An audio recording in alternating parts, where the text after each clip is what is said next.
Iniisip mo ba na yung mga pangako niyang ibabangon ang Pilipinas, sama-sama tayo, unity, naniwala ka ba do'n? Hindi. Hindi Hindi. talaga.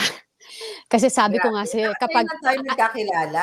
Sana naman ba, punyeta.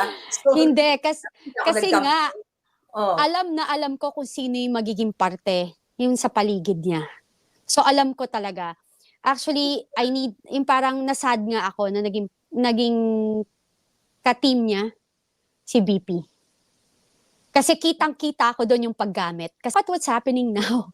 So, ay sabi ko hindi ako mm. boboto talaga. Bumoto lang ako nung tumakbo si Tony Boy at saka yung si Digong, yung time na yun. Doon lang ako 2016. nagparehistro. Wow! Alam mo ang Kasi, daming gano'n, eh, nagparehistro because of PRRD.